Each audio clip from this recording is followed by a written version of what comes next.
তারেক রহমান খালি ধরা গেতেছেন।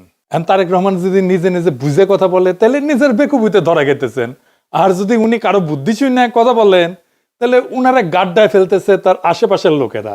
আগের বার খালেদা জিয়ার শাসন আমলে যা হয়েছিল, আশেপাশের লোকেরা গাড্ডায় ফেলছিল, এবার তাই হইতেছে। নিতান্তই স্বল্প বুদ্ধির বেকুবেরা উনারা ধূর পটাইতেছে। যাই হোক, আলাপে আসি।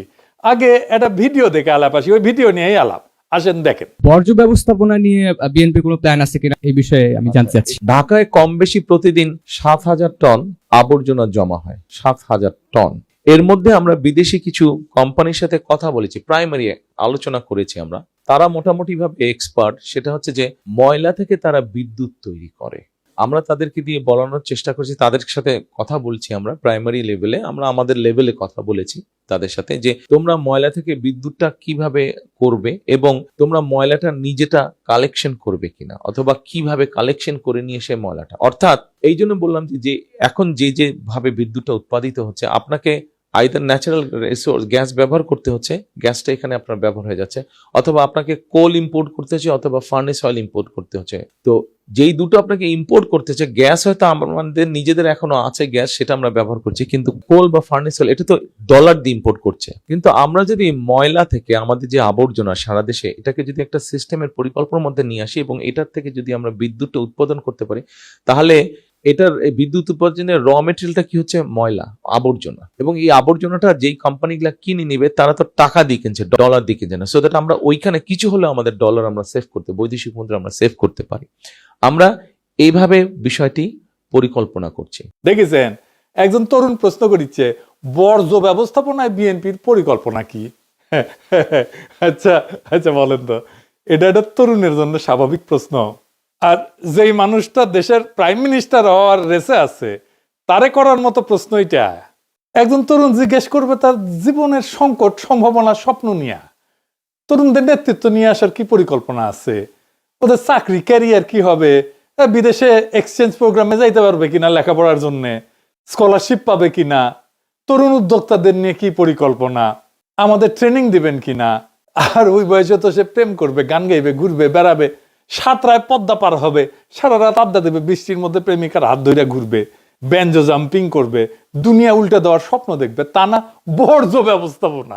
ওর মাথাত বর্জ্য ঢুকিছে। হ্যাঁ, এটা শিখে দিছে বিএনপির কেউ, আমি শিওর। আর তারেক রহমানকে বলছে যে এটার উত্তর দিবেন, মানে দেখাবি তারেক রহমান কত জানে। দেখিছো ঢাকাত নিত্যদিন কত হাজার টন বর্জ্য উৎপাদিত হয়, সেটাও লিডারের মাথাত আছে। এটা একটা বানানো স্টেজ প্রশ্ন আর উত্তর। আপনারা আবার এইবার এখন শোনেন, শুনলে বুঝবেন যে এইটা বানানো একটা স্টেজড একটা প্রশ্ন। বুঝবার পারছেন তো? এখানে তিনটা গুরুতর সমস্যা আছে তারেক রহমানের। হ্যাঁ, তারেক রহমানের।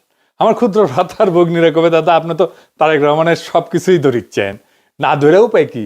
আওয়ামী লীগকে ফেরাবে, ইন্ডিয়ার সাথে সিস্টেম হয়ে গেছে বিএনপির, আমরা তো বসে থাকতে পারি না। যাই হোক, আসেন একে একে দেখি কি কি ঝামেলা করেছে তারেক রহমান নিজেই। প্রথম ঝামেলা, তারেক রহমানের স্টেটসম্যান বা রাষ্ট্রনায়ক হচ্ছে তো দক্ষতা দেখাতে পারতেছেন না, এখানেও পারেন নাই। উনি মাইক্রো ম্যানেজমেন্ট করতেছেন, মানে বর্জ্য ব্যবস্থাপনা কি হবে সেটা নিয়ে ইনভলভ হইতেছেন। এটা তো রাষ্ট্রনায়কের ইনভলভ হওয়ার জায়গা না, এটা রাষ্ট্রনায়কের কাজই না। ডেটা রাষ্ট্রনায়ক মাথায় রাখে না, তথ্য রাষ্ট্রনায়ক মাথায় রাখে না। ঢাকায় প্রত্যেকদিন কত বর্জ্য উৎপাদন হয় সেই ডেটা তো অবশ্যই একজন রাষ্ট্রনায়ক রাখবে না। দুই নম্বর হচ্ছে এই কাজটাও যে করতেছে, এই কাজটা যদি দক্ষতার সাথে করতেন উনি, তাহলে কথা ছিল যে না উনি বুঝেন ব্যাপারটা, বুঝে কথা বলছেন, পরিকল্পনাটা সলিড আছে। তা তো না, উনি বুঝেছেন আদা, ভুল বুঝতেছেন পুরাটা। আর এই কাজটা উনি করতেই পারবেন না, একেবারেই পারবেন না। বুঝায় বলি, আসেন উনি যে একেবারেই বুঝেননি ব্যাপারটা, এটা আসেন আমরা বুঝে দেখি। বর্জ্য দিয়ে বিদ্যুৎ উৎপাদন করে যে পশ্চিমা দুনিয়া, বর্জ্যকে কাঁচামাল ধরে নিয়ে না, মানে এটা বর্জ্য ব্যবস্থাপনার একটা পার্ট। বর্জ্য দিয়ে বিদ্যুৎ উৎপাদন করা, বিদ্যুৎ উৎপাদন সেকেন্ডারি, বর্জ্য ব্যবস্থাপনা প্রাইমারি। ভাত রাখতে গেলে যেমন মার হয়, তেমন একটা বিশেষ পদ্ধতিতে বর্জ্য ব্যবস্থাপনা করতে গেলে বিদ্যুৎ উৎপাদন করা হয়। হাঁটতে গেলে যেমন পেশাব বের হয়, ওই ঠিক ওই রকম। আপনি হাঁটতে গেছেন, পেশাব করতে যান নাই তো, কিন্তু পেশাব হয়। এইরকম বিদ্যুৎ হয়। এটা আপনার আলাদা করে পরে পেশাব করতে হয় না, আপনার উদ্দেশ্য হাগা, পেশাব করা না। ঠিক তেমন বর্জ্য দিয়ে বিদ্যুৎ উৎপাদনের লক্ষ্য হইতেছে বর্জ্য ব্যবস্থাপনা, বিদ্যুৎ উৎপাদন না। বিদ্যুৎ তৈরি করা না, বিদ্যুৎ তৈরি হয়ে যায়। তারেক রহমান বলতেছেন কয়লা, ফার্নেস অয়েল যেমন বিদ্যুৎ বানানোর কাঁচামাল, তেমন কাঁচামাল বর্জ্য না, একেবারেই না। বর্জ্য দিয়ে বিদ্যুৎ উৎপাদন করতে গেলে যে কারখানা লাগবে তার খরচা অনেক বেশি। কত বেশি আমরা দেখব, বর্জ্য থেকে বিদ্যুৎ উৎপাদনের খরচাও কয়লার দ্বিগুণ, গ্যাসের প্রায় 3 গুণ, সৌর বিদ্যুতের 4 গুণ। 1 মেগাওয়াটের কারখানায় যদি বর্জ্য থেকে বিদ্যুৎ করতে হয় তাহলে $10 মিলিয়ন লাগে। তার মানে সবচেয়ে ছোট 10 মেগাওয়াটের যদি একটা প্ল্যান্ট করতে চাই তাহলে $100 মিলিয়ন লাগবে। কয়লায় যদি খুব আলট্রা সুপার ক্রিটিক্যাল টেকনোলজি, এটা মানে সবচেয়ে ভালো একদম, আমরা যদি একটা কারখানা বানাই তাতেও এর খরচা 1/3। বর্জ্য থেকে বিদ্যুতের যে কারখানা তার 1/3, 3 ভাগের 1 ভাগ। মানে এই যে বর্জ্য থেকে বিদ্যুৎ বানানো, এটা যে ধান্দা, আশেপাশের লোক ধান্দা করিছে, বুঝেছেন তো কি লেভেলের ধান্দা হবে, বুঝেছেন? সব সিস্টেম করে ফেলিছে, এটা থেকে ওনার লোকজন ধান্দা করবে। আর একটা সমস্যা টেকনিক্যাল, এটা বুঝে দেখি, কিন্তু এটা বুঝেছেন তো যে বর্জ্য দিয়া বিদ্যুৎ উৎপাদন করাটা এটা বর্জ্য ব্যবস্থাপনার একটা পার্ট। বিদ্যুৎ উৎপাদন করাটা প্রাইমারি কাজ না, বিদ্যুৎ সেকেন্ডারি কাজ, বর্জ্য ব্যবস্থাপনা প্রাইমারি কাজ। এবার টেকনিক্যাল সমস্যাটা একটু বুঝে দেখি। সব বর্জ্য থেকে বিদ্যুৎ হয় না। মানে বর্জ্য মানে কি কি, আমরা বর্জ্যের তালিকা একটু পরে দেখবো, আগে জেনে নেওয়া দরকার বর্জ্য থেকে 2 রকম কারখানা করা যায় বিদ্যুৎ উৎপাদনে।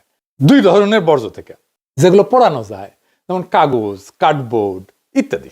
এগুলো পুরায় বাষ্প বানানো হয়, ওইটা দিয়ে টারবাইন ঘোরে বিদ্যুৎ তৈরি হয়। আরেকটা হইতেছে জৈব বর্জ্য, যেমন যে খাবার রান্নাঘর থেকে যেগুলো আসে, এগুলো দিয়ে বায়োগ্যাস তৈরি করা হয়, আরেক ধরনের প্ল্যান্ট লাগে। তার মানে 2 ধরনের বিদ্যুৎ তৈরি করা যাবে 2 ধরনের কারখানা থেকে। যেমন ধরেন গৃহস্থালী বর্জ্য, সাধারণ মানুষের দৈনন্দিন জীবনে উৎপন্ন বর্জ্য, হাগামোতা ইত্যাদি ইত্যাদি। খাবারের উচ্ছিষ্ট, ভাত, ডাল, সবজি, মাছ, ফল ইত্যাদি। রান্নাঘরের বর্জ্য, এই যে সবজি তরকারি কাটছে এগুলো। কাগজ, কার্ডবোর্ড, প্লাস্টিক, পলিথিন, বোতল, কাপড়, পুরানো জামা, কাঁচ, বোতল, গ্লাস, তারপর ক্যান, টিন, ছাই, ধুলা, এগুলা বর্জ্য, গৃহস্থালী বর্জ্য। এগুলো জৈব অংশ দিয়া বায়োগ্যাস করা যায়। জৈব বর্জ্য যেগুলো, মানে যেগুলো পচনশীল, খাবারের উচ্ছিষ্ট, খাবারের বর্জ্য, সবজি, ফল, তারপরে মলমূত্র, কৃষির উচ্ছিষ্ট, খড়, গাছের পাতা ইত্যাদি ইত্যাদি। এইটা বিদ্যুৎ উৎপাদনের সবচেয়ে উপযোগী, এটা দিয়ে বায়োগ্যাস তৈরি করা হয়, তারপরে ওইটা দিয়ে বিদ্যুৎ উৎপাদন। তারপরে ধরেন কাগজ, প্লাস্টিক বর্জ্য, পেট বোতল, কার্ডবোর্ড, প্যাকেট, এই সমস্ত একটা প্রসেসের মধ্যে দিয়ে দহনযোগ্য করে নেওয়া হয়, তারপরে এগুলো পোড়াইতে হয়, পোড়ায় বাষ্প তৈরি করা হয়, ওইটা দিয়ে টারবাইন ঘোরে বিদ্যুৎ তৈরি হয়। কাগজজাত বর্জ্য ধরেন খবরের কাগজ, কার্টুন, প্যাকেজিং বাক্স ইত্যাদি ইত্যাদি। এগুলোকে ফার্নেসের মধ্যে দিলেই কালে হবে না, এগুলোকে দহনযোগ্য করে নিতে হবে, শুকায় নিতে হয়, এটার মধ্যে যেন পানি টানি না থাকে, বুঝেছাও? আবার অনেক বর্জ্য আছে কিন্তু যেগুলো কোনোভাবে এটা দিয়ে কোনো কিছু করা যাবে না। যেমন ধরুন কনস্ট্রাকশনের যে বর্জ্য, ইট, বালু, সিমেন্ট, কংক্রিট, টাইলস, এই সমস্ত ভাঙা চোরা, এগুলো দিয়ে বিদ্যুৎ উৎপাদন করা যায় না।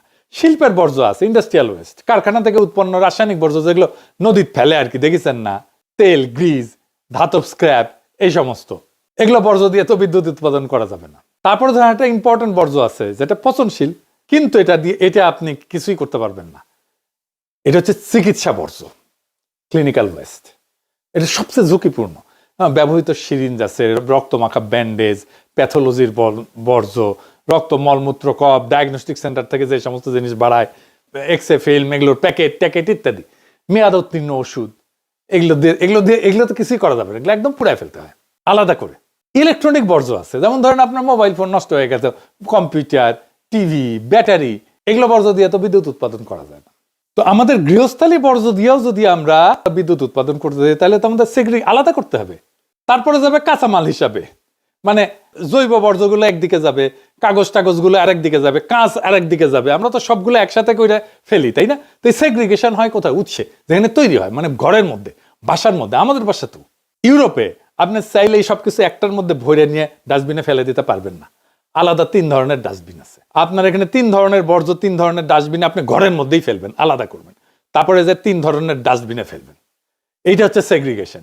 এইটা করতে পারলে তখন ওইখান থেকে নিয়ে যে আপনি বায়োগ্যাস বানান, আপনি পুরান, যাই করেন সেটা করেন। এই শিক্ষাটা কমিউনিটিতে থাকতে হবে, এই শিক্ষাটা কমিউনিটিতে শেখাইতে হবে, সময় লাগে। এই সিস্টেম ইমপ্লিমেন্ট করতে কত টাইম লাগবে ভাবেন তো। এখন আপনি বর্জ্য আলাদা করবেন উৎসে। যাই হোক, ফাইনালি বড় সমস্যা যেটা করিছে সেটা আসি, এটার সাথে সার্বভৌমত্বের প্রশ্ন যুক্ত। আমি কালে ওনার বক্তব্য বারবার শুনেছি, উনি বলছেন আমরা বিদেশি কিছু কোম্পানির সাথে কথা বলছি, প্রাইমারি লেভেলে আলাপ করছি, তাদের দিয়ে কাজ করানোর চেষ্টা করছি, আমরা এইভাবে বিষয়টা পরিকল্পনা করছি। আমি কিন্তু কোনো একটা শব্দ নতুন করে যোগ করি নাই, কোনো শব্দ বাদও দেই নাই, কারণ এখানে শব্দই সাক্ষ্য। প্রশ্নটা খুবই সাধারণ। তারেক রহমান, আপনার এই জিজ্ঞেস করতেছে, আপনি কি নির্বাচিত? আপনি কি সোভারেন স্টেট? আপনি কি সার্বভৌম রাষ্ট্রকে প্রতিনিধিত্ব করেন? আপনি শপথ নিছেন? আপনাকে কি সংবিধানে অধিকার দিছে রাষ্ট্রের হয়ে বিদেশি প্রতিষ্ঠানের সাথে রাষ্ট্রীয় প্রকল্প নিয়ে কথা বলার ক্ষমতা দিছে? এর উত্তর না।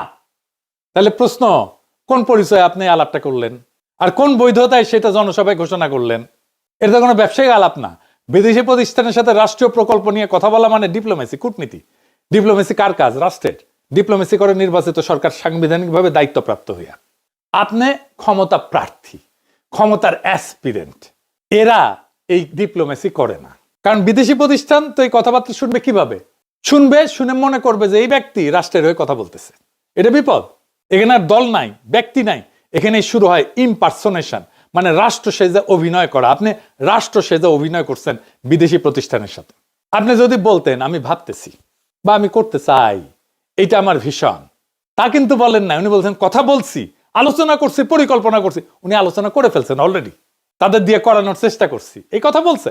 এই ভাষা ভবিষ্যতের না, এই ভাষা এমন যে মনে হইতেছে উনি রাষ্ট্রের হয়ে কাজ করতেছেন, চলমান রাষ্ট্রের কার্যকলাপের ভাষা। মানে উনি ডিফেক্টো প্রাইম মিনিস্টার হয়ে গেছেন, বাস্তবে কার্যকর রাষ্ট্রীয় আচরণ করতেছেন উনি। কিন্তু ওনার আইনগত ক্ষমতাই নাই, আইনে ওনার হাতে ক্ষমতা আসেনি, কিন্তু আচরণে ওনার ক্ষমতা চালু হয়ে গেছে। এই ফাঁকটার নাম শ্যাডো স্টেট ক্রাফট, ছায়া রাষ্ট্র চর্চা, রাষ্ট্রবিজ্ঞানের ভাষায়। আইনগত ক্ষমতা ছাড়া ক্ষমতার বাস্তব প্রয়োগ, আপনি এটাই করতেছেন। আর এইটার রাস্তা খুলে দিয়েছে প্রফেসর ইউনূস। এই আর্মি টার্মি এইরকম প্রোটেকশন দিয়ে, রাষ্ট্রীয় প্রোটোকল দিয়ে ওনার এই কাজটা করে দিছে। এই প্রশ্ন তো শুধু আইনগত না, এটা গণতান্ত্রিক। এই কথাবার্তা কারা জানলো? কিছু বিদেশি কোম্পানি যাদেরকে পছন্দ করে বা যাদের সাথে তার লোকদের, বিএনপির লোকদের ঘুটু আছে, তারা জানলো ভবিষ্যতে কোথায় ধান্দা করা যাবে। কিন্তু সংসদ জানলো না, নাগরিক জানলো না, ব্যুরোক্রেসি জানলো না, রাষ্ট্রের ইনস্টিটিউট জানলো না। এটা তো পরিকল্পনা মন্ত্রণালয় ছাড় দিবে না, দিবে না তো। পরিবেশ মন্ত্রণালয় ছাড় দিবে না তো। এগুলো সব চাল লাগবে। অর্থ মন্ত্রণালয় ছাড় দিবে না। কারণ আপনি বেশি খরচা কইরা বিদ্যুৎ বানাইতেছেন, এটা তো এফিসিয়েন্ট না। অর্থ মন্ত্রণালয় কেন ছাড় দেবে? টাকা দেবে কেন? বাংলাদেশের নাগরিক তার ট্যাক্সের পয়সা কেন দেবে? আমাকে বুঝান। 3 গুণ বেশি দাম দিয়ে বিদ্যুৎ বানানোর জন্য বাংলাদেশের মানুষ তার ট্যাক্সের পয়সা কেন দেবে? আপনার দলের লোককে ধান্দা করার জন্য? সংসদীয় কমিটি থাকবে না, ওখানে বিরোধী দলের লোক থাকবে না, ওটা ক্যাক করে ধরবে। আর আপনি বিদেশি প্রতিষ্ঠানের সাথে আলাপ করা শুরু করে দিচ্ছেন। বাহ বাহ বাহ। এখন কইতে পারেন এটা তো ভালো উদ্দেশ্যে করা হয়েছে। গণতন্ত্র উদ্দেশ্য দিয়ে চলে না, গণতন্ত্র চলে সীমা দিয়ে, বৈধতা দিয়ে। ভালো উদ্দেশ্য দিয়ে রাষ্ট্রের সীমা ভাঙা যায় না, কর্তৃত্বের সীমা ভাঙা যায় না, নতুন কর্তৃত্ব তৈরি করা যায় না। কর্তৃত্ব তৈরি হবে, শপথ করেন, জিতে আসেন, যদি জিতে আসতে পারেন তারপরে করেন। ইতিহাসে কোথাও কোথাও নির্বাচনের আগে এই ধরনের যোগাযোগ হয়েছে। আর ইতিহাসে সেই ঘটনাগুলোকে কি নাম দিছে জানেন? এগুলো অবৈধ, অনৈতিক, বিপজ্জনক, রাষ্ট্রীয় সীমা লঙ্ঘন। আজও সেগুলো পড়ানো হয় নেগেটিভ প্রেসিডেন্স হিসাবে বা নেতিবাচক দৃষ্টান্ত হিসাবে রাষ্ট্রবিজ্ঞানে। দক্ষিণ ভিয়েতনামের সরকারের সাথে নিক্সন নির্বাচিত হওয়ার আগে এরকম একটা আকাম করেছিল দক্ষিণ ভিয়েতনামে, প্যারিসে। তখন ভিয়েতনামের সাথে আমেরিকার একটা পিস টক হচ্ছিল, শান্তি আলোচনা হচ্ছিল। মানে তখন তাইলে শান্তি আলোচনা করে আমেরিকান সোলজার এমনি চলে আসতো সম্মানজনকভাবে। এটাই ছিল অবজেক্টিভ। প্রেসিডেন্ট ছিল জনসন। প্রেসিডেন্ট জনসনের সঙ্গে দক্ষিণ ভিয়েতনামের আলাপ চলতেছে। তখন নিক্সন কিন্তু নির্বাচিত হয় নাই। সে দক্ষিণ ভিয়েতনামে কইছে যে পিস্টক ভেঙে দাও, আমরা নির্বাচিত হয়ে আসলে আরো ভালো ডিল দিব তোমাদেরকে। পিস্টক ভেঙে যায়। এর ফলেই কিন্তু আমেরিকার লজ্জাজনক পরাজয় হয় ভিয়েতনামে। এইটারে ইতিহাসে বলে প্রি ইলেকশন স্যাবোটাজ নিক্সন। এটা দিয়ে সার্চ দিয়ে দেখেন গুগলে। কিন্তু এই একটা জিনিস ইতিহাসে নাই, তারেক রহমান এটা ইতিহাসে নতুন করছে। নির্বাচনের আগে বিদেশি প্রতিষ্ঠানের সাথে রাষ্ট্রীয় প্রকল্প নিয়ে কথা বইলা সেটা প্রকাশ্য রাজনৈতিক বক্তৃতায় ঘোষণা করছে। 3টা জিনিস একসাথে হয়েছে, প্রি ইলেকশন, ইলেকশনের আগে, ফরেন অ্যাক্টর, বিদেশি পক্ষ, পাবলিক ডিক্লারেশন, প্রকাশ্য ঘোষণা। এই 3টার কম্বিনেশন গণতান্ত্রিক রাষ্ট্রে কখনো কোথাও ঘটে নাই। তারেক রহমান প্রথম করছে। আর এটা কোথাও ঘটে না, এটার কারণ খুবই পরিষ্কার। কারণ এটা করলে স্টেট পার্টির যে বাউন্ডারি, রাষ্ট্র এবং দলের যে সীমানা, এটা ভেঙে যায়। দল আর রাষ্ট্র আলাদা থাকে না। এখন আসি সবচেয়ে গভীর জায়গায়, রাষ্ট্র কি আসলে? রাষ্ট্র কোনো ব্যক্তির ভবিষ্যৎ স্বপ্ন না, রাষ্ট্র কোনো দলের আগাম সম্পত্তি না। রাষ্ট্র একটা প্রক্রিয়া, প্রসেস। রাষ্ট্র একটা ইনস্টিটিউশন, এই প্রক্রিয়ার ধাপ আছে। জনগণের ভোট প্রথমে, সাংবিধানিক দায়িত্ব তারপরে প্রাতিষ্ঠানিক সিদ্ধান্ত, 3টা ধাপ আছে। এই 3টার একটাও বাদ দিলে রাষ্ট্র থাকে না, থাকে ব্যক্তিগত শাসন। তারেক রহমান তার ব্যক্তির শাসন চাপাই দিতে চাইতেছে বাংলাদেশের উপরে। উনি ভোটের আগেই রাষ্ট্রের মতো কাজ করতে শুরু করছেন। তার মানে তারেক রহমান বলতেছে রাষ্ট্র জনগণের না, রাষ্ট্র আমার সম্ভাব্য সম্পত্তি। এটাই গণতন্ত্রের মৃত্যু। তারেক রহমানের হাত ধরে আসতেছে গণতন্ত্রের মৃত্যু। গণতন্ত্র মানে যা খুশি তাই করা না। গণতন্ত্র মানে কে কবে কথা বলবে, কোন পরিচয়ে বলবে, কোন সীমার মধ্যে বলবে, সেইটা ঠিক করা। তারেক রহমানের এই বক্তব্য প্রমাণ করছে তারেক রহমান তার সীমা লঙ্ঘন করছেন। রাষ্ট্রের মালিক জনগণ, সিদ্ধান্ত নিবে জনগণ। আপনি তারেক রহমান না, আপনি রাষ্ট্রের মালিক না, এটা আপনার জমিদারি না। আপনাদের কি মনে হয় তারেক রহমান রাষ্ট্রনায়ক হওয়ার উপযোগী? উনি রাষ্ট্র চালাইতে পারবেন? উনি রাষ্ট্র বুঝেন? উনি তৈরি হয়েছেন রাষ্ট্র চালানোর জন্য? বিচারের ভার আপনাদের উপরে দিলাম। 24-এর বর্ষা বিপ্লব নিয়ে ওনার কোনো আলাপ নাই, কোনো আলাপ নাই। হাসিনা নিয়ে কোনো আলাপ নাই, আওয়ামী লীগ নিয়ে কোনো আলাপ নাই, ফ্যাসিবাদ নিয়ে কোনো আলাপ নাই। তাহলে কেন তো মানুষ রক্ত দিল? সে আলাপ আছে? নাই। মানুষ অন্তরের কোন আগুনে জ্বলা প্রাণ দিতে দ্বিধা করেনি 24-এ, সেটা নিয়ে কোনো আত্ম অনুসন্ধান নাই বিএনপির। আমরা কি এইভাবে বর্ষা বিপ্লবের আকাঙ্ক্ষার কবর দিয়ে দেব? আমরা কি তারেক রহমানকে আর বিএনপিকে ক্ষমতায় আনার জন্য লড়াই করছিলাম? আমাদের বাচ্চারা অকাতরে প্রাণ দিছিল, রক্তে ভাসায় দিছিলাম। রক্তের দাগ কিন্তু এখনো শুকায় নাই। কিন্তু তারেক রহমানের বক্তৃতায় তার কোনো ছাপ নাই। আমরা ওই লড়াই করিনি তারেক রহমান আর বিএনপিকে ক্ষমতায় এনে বসাবো। আমরা তাদের হাতে রাষ্ট্রকে দেব না, কোনোভাবেই দেব না যারা জুলাইকে বিশ্বাস করে না। আমরা তাদের হাতে রাষ্ট্রকে দেব না, কোনোভাবেই দেব না যারা জুলাইকে ধারণ করে না, জুলাইয়ের চেতনাকে যারা ধারণ করে না। আর এই সিদ্ধান্ত নিতে হবে আগামী 12ই ফেব্রুয়ারিতে। আপনার স্বপ্ন, আপনার মর্যাদা, আপনার ভবিষ্যৎকে লুট হয়ে যাইতে দিয়েন না।